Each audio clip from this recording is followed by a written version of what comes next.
Hello friends, welcome back to my channel. My name is Kaylin and we're doing a book haul today. I am not going to lie to you guys, this is not a cozy drink, this is actually Diet Coke. Today's video is a book haul like I said, but I decided to do it cozy. So we have a fireplace going, we are in our matching PJs, we've got no makeup on, we have the glasses on, the jewelry's still on, and I just wanted a really chill, cozy vibe for you guys. So let's jump into it. The books I'm about to show you were gifted to me for my birthday, and some of them I bought myself, so let's just get right into it because I am excited to show you guys these books. First book I want to talk about is Educated by Tara Westover. This is actually the author's memoir about how she grew up in a very strange religious upbringing. Basically, she was shut off from the world. She wasn't allowed to go to school. She didn't have a birth certificate. And so basically her coming to age, growing out of that, continuing to go to college, get her PhD, stuff like that. And this is actually my current read. I'm like 30 pages into it and it's very interesting. I'm a nosy person, so I love reading about people's lives. Next book is A Court of Wings and Ruin by Sarah J. Maas. I have already read this series when it first came out. The last time I read this series was when this book initially released with the old covers. And me and my bestie Brie are doing a reread. We've read the first two. We have yet to get to this book. So I'm very excited to jump into this book. And I forgot how long this book is. And I cannot tell you what happens in this book because I forget. It's been so long. Next book is Under the Whispering Door by TJ Klune. This is one of my all-time favorite books. I read it via ebook and my bestie Brie got me the physical copy for my birthday, so thank you so much. And I'm very excited to reread it and annotate it, but also not because this book broke my heart in so many ways. But in this book, you're following this guy named Wallace who gets the visit from the Grim Reaper because he is dead. And he travels to basically the in-between before you cross over, and it is this tea shop run by this guy named Hugo, and he has 1 week to cross over, and he wants to live his life to the fullest in this next 7 days. And honestly, please read it and let me know what you think of this book because I love it so much. Next is Masters of Death by Olivia Blake. I actually don't really know what this book is about. I saw this at a bookshop that I went to for my birthday and the back intrigued me, the cover intrigued me, so I'm going to read you guys the back. It says, "There is a game that immortals play. There is only one rule, don't lose." So I was intrigued. I will read you guys the summary because, again, I have no idea what this book is about off the top of my head. Viola Merrick is a struggling real estate agent and a vampire, but her biggest problem currently is the house she needs to sell is haunted. The ghost haunting the house has been murdered, and until he can solve the mystery of how he died, he refuses to move on. Fox Tamora is a medium.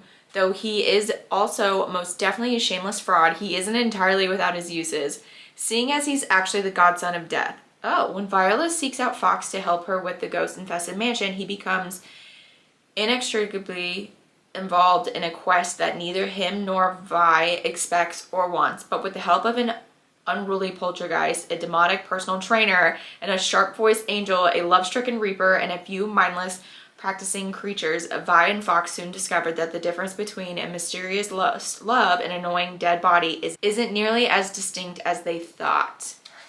Interesting. Still really don't know what this book is about, but I am intrigued. Next book is A Darker Shade of Magic by V.E. Schwab. I have only read one V.E. Schwab and it was okay. I, however, have heard incredible things about this book and how it's completely different from the book I read. And even the guy, when I was checking out, said this is one of his favorite series of all time and it's incredible.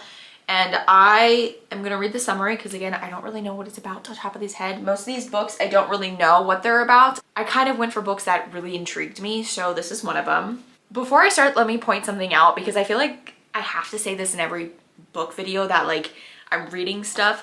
I am dyslexic and sometimes I mispronounce words, but I hear them correctly in my head. So if I mispronounce anything, do not comment on it. Do not say anything because in my head, I think I'm saying them right. Like I hear them correctly, but I am aware that I'm mispronouncing them. Hopefully that makes sense. I don't know. Kel is one of the last Antari magicians with a rare, coveted ability to travel between parallel Londons, red, gray, white, and once upon a time black. Interesting.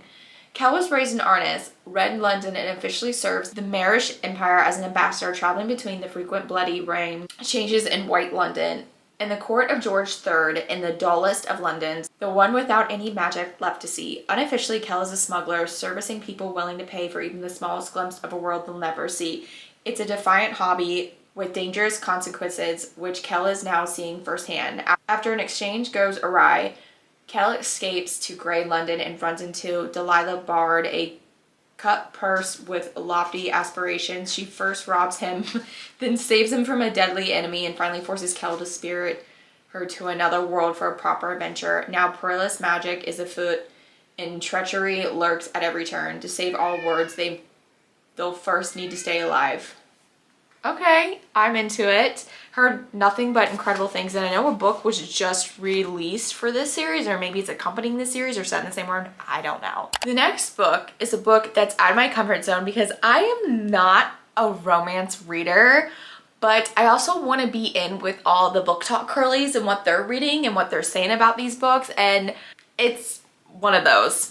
This is Love Redesigned by Lauren Asher. I've never read a Lauren Asher book, but if you're on TikTok, you've heard so many things about this author, and yeah, so let's get into the summary. Julian. If I ever caught on fire, Dahlia Munez would fan the flames with a smile. So when she returns to Lake Westria, I fully intend to avoid the interior designer, at least until my meddling mother exploits my savior complex.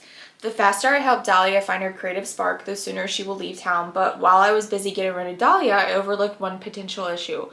What happens if I want her to stay? Dun dun dun. Dahlia. People say the devil has many faces, but I know only one. Julian Lopez, my childhood rival and family frenemy. Enemies to lovers or rival to lovers? Seeing it. I vow to steer clear of him while recovering my broken engagement. But then the billionaire makes an irresistible offer. Renovate a historic house together and triple our profits. Our temporary truth becomes compromised as we face years worth of denied attraction and mixed emotions. Giving in to our desire is inevitable, but falling in love, that isn't part of the plan. Okay, I might really like this book. Also, I love the purple. I'm a purple girl. Purple and green are my favorite colors, so I'm obsessed with this cover. The next one needs no explaining what it is, but The Assassin's Blade by Sarah J. Maas. I can finally continue on with the Throne of Glass series. I put it on pause because I didn't have this book, and I immediately want to go into, is it Queen of Shadows is the next book? But I didn't read this book first, so I need to read this book before continuing on. But part of me wants to read Queen of Shadows and then read this last. I know that's controversial, but part of me wants to, but I won't. I will not. The next one is Foe by Ian Reid. I think this is a psychological sci-fi novel. I could be wrong, but that's what I'm gathering from the trailer I watched, because if you don't know, this has been made into a movie. I'm not going to read the summary, but all these books, they will be linked down below. But going into these types of books, I find it better not to know much. But this is going to be future books to screen. So if you're looking forward to me reading this book, seeing what I think about it, and then kind of picking apart the movie, just wait. It will happen within the next couple of months, but I'm very excited to read this book. Next is A Fragile Enchantment by Allison Saft. Now this book, I'm going to admit, was a put on my list because the cover, and it's giving Beauty and the Beast vibes. But let's read the summary to find out what it is. Okay, first off, the name, I'm gonna try my hardest. Naim O. Conchobear has never let herself long for more. The magic in her blood that lets her stitch emotions and memories into fabric is the same magic that will eventually kill her. What?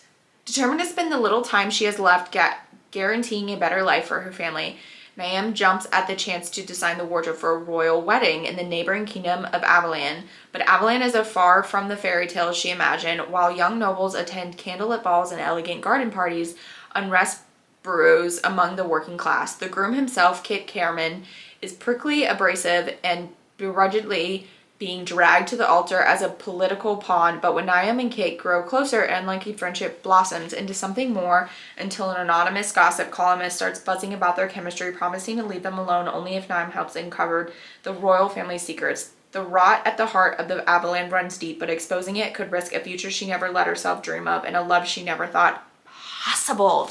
So I am reading this next month, and you know I cannot wait to read this. Look forward to my opinions on this. Chloe Gong blurbed this, and I love Chloe Gong. I'm hoping this is going to be a 10 out of 10 book. Next is a book my aunt actually picked up for me, and this is Mad Honey, and I am going to read the summary because, again, don't know what it's about. Olivia McPhee knows what it feels like to start over. Her picture-perfect life living in Boston, married to a brilliant cardiothoracic surgeon, raising their beautiful son, Asher, was upended when her husband revealed a darker side. She never imagined that she would end up in the back in her sleepy New Hampshire hometown, living in the house she grew up in, taking over her father's beekeeping business. Lily Canapolo is familiar with do-overs too, but when she and her mom relocate to Adams, New Hampshire for her final year of high school, they both hope it will be a fresh start. And for just a short while, these new beginnings are exactly what Olivia and Lily need. Their path crossed when Asher falls for the new girl in school, and Lily can't help but fall from him too. With Ash, she feels happy for the first time, yet she wonders if she can trust him completely. Then one day, Olivia receives a phone call. Lily is dead and Asher is being questioned by the police. Olivia is adamant that her son is innocent, but she would be lying if she didn't acknowledge the flashes of his father's temper in Asher. And as the case against him unfolds, she realizes he's hidden more than he's shared with her. Yeah. I'm into it. Cannot wait. And the last set of books I have is from my bestie Brie, and she so kindly gifted me this, and she's the best, and that is the Folk of the Air trilogy. She gifted me the box set. So I have already read these books. I read them when they were releasing, but since then Holly Black has come out with The Stolen Heir, which is a companion series to this, and it follows one of the characters in this, and I've heard it's better to read it with being freshly known as to what goes on in this trilogy. Now, I forget a lot of it, so I am very excited to have these because that means I can reread them. And I also remember really loving this trilogy a lot. Like, I was obsessed with it. So if you don't know, in this trilogy you get the Cruel Prince, the Wicked King, and the Queen of Nothing. And let me read the back of the Cruel Prince for you guys. Sharpen your blade and harden your knife. Jude was 7 when her parents were murdered, and she and her 2 sisters were stolen away to live in a treacherous high court of fairy. 10 years later, Jude wants nothing more than to belong there, but many of the Fae despise humans, especially Prince Cardan, the youngest and wickedest son of the High King. To win a place at the court, Jude must defy him and face the consequences. So I remember this being a very good representation of the Fae and like how wicked they are, because I think a lot of fantasy novels romanticize the Fae, and that's just not what they are in like the fairy tale world. So that's this. These are all the books I so kindly got for my birthday. Thank you to every single one of you who sent me a book. Like, honestly, this means so much to me, and it was a pinch me moment for sure. It made my birthday feel so special, and I'm very excited to read every single one of these. It makes me inspired to read again because I haven't received books like this in such a long time. I haven't bought myself a lot of books, and I began to feel myself not really wanting to read because I just don't have any new fresh material on my shelves that's making me excited to reach for books. And this makes me excited to read again. So much so that I've already finished 2 books within the time I got these, and I've only had these for a week. So, you know, maybe go book shopping if you're feeling slumpy. Thank you guys so much for watching this video. If you liked it, make sure you guys are subscribing because I would love to have you here. Remember to be kind to yourself and to others around you, and I will see you next Sunday for another video. Love ya.